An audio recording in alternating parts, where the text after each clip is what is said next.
Hello, আসসালামু আলাইকুম।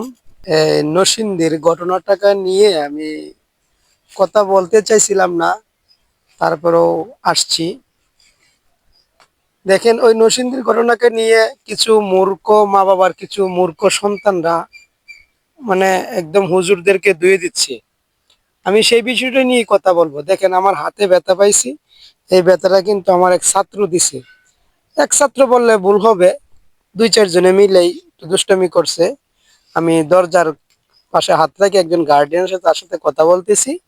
তে পিছন থেকে ওরা দরজা ধাক্কা দিছে, তে টাস করে স্টিলের দরজা লাগছে। এখানে লাগার কারণে আমার এই কেনি আঙ্গুলের যে হাড্ডিটা আছে এটা এখানে ভাঙে গেছে মাঝখানে। তো এটা তো ছাত্র তো আর ইচ্ছা করে আমাকে বেতারা দেয়নি, আমি ছাত্রদেরকে কিছু বলেও নাই। গার্ডিয়ানরা আসে জিজ্ঞেস করছে আমাকে, তারপর বলছে যে গার্ডিয়ানরাই ওনাদের সন্তানদেরকে ধমকি টমকি যা দেওয়ার লাগে শাসন করছে, আমি আর কিছু বলি নাই। যে কোনো শিক্ষকরাই চায় না কোনো ছাত্রকে দুই একটা পিটান দেখ বা পিটান দিয়া জখম করে ফেলুক, এটা চায় না। কিছু অদক্ষ অযোগ্য মুহতামিমের কারণেই শিক্ষকদের উপরে ভীষণভাবে চাপ আসে, যার কারণে শিক্ষকরা দুই একটা পিটান দেয়, একটু দাগ পড়ে যায়। আর এটা নিয়ে আপনারা হারা দেশকে হুমকি তুমকি এই সেই, হুজুররা ভালো না, এটা ওটা মারে এবারে।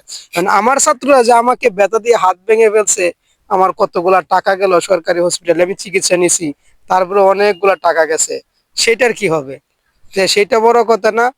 আসলে কোনো শিক্ষকরাই আপনার সন্তানকে মারতে চায় না, মারে না। শিক্ষকের কাছে আপনি পাঠাইছেন, সন্তান এই জন্যই পাঠাইছেন যেন আপনার ছেলেটা মানুষের মতো মানুষ হয়। যেটা ভুল সেটা শিক্ষককে ধরিয়ে দেবে, ভুলটা যদি আবার করে দুই একটা শাসন করবি, হয়তো একটু এদিক সেদিক হয়ে যায়, দুই একটা বিচ্ছিন্ন ঘটনা হয়ে যায়, যার কারণে আপনার সন্তানরা আপনারা এরকম মন মানসিকতা তৈরি করবেন না যে শিক্ষকদের সাথে বেয়াদবি করে, বা আপনি ওই রকম মন মানসিকতা নিবেন না যে ছেলেটার আর মাদ্রাসায় পড়াবো না, স্কুলে ভর্তি করে দিব। আমি বিগত কিছুদিনের মধ্যে স্কুলে বড় বড় ছেলে মিলে দাড়ি ফাড়ি উঠে গেছে, ওদেরকে পিটাইয়া জখম করে ফেলছে বা একদম করে ফেলছে। আর আপনি এই কথা বাদ দেন, এই শেখ হাসিনা সব ফেসিস সরকারের কথা চিন্তা করেন।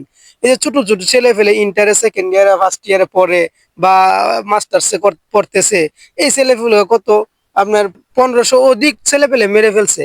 তাহলে এগুলা কি জুলুম না? একটা শিক্ষক একটা ছেলেকে একটা পিটান দিলে যেটা নিয়ে আপনারা হুলস্থুল শুরু করেন, এটা তো ঠিক না। এগুলা করবেন না। শিক্ষকদের থেকে দোয়া নেওয়ার চেষ্টা করেন। আমাকে ব্যথা দিয়েছে, আমি ছাত্র, আমার ছাত্রদেরকে আমি কখনোই বদ্ধ করি না, এটা তো ওরা বুঝে নাই, ছোট মানুষ। আমি দুষ্টামি যখন করতেছে তখন আমি ওদেরকে ধমক দিই, দুষ্টামি করো না। কারণ একজন লোক আসলে দুষ্টামি করলে এটা তো দেখাটা খারাপ দেখা যায় জিনিসটা।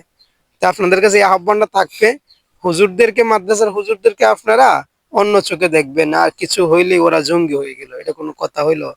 তো সবাই দোয়া করবেন। আসসালামু আলাইকুম রহমতুল্লাহ বরকাত।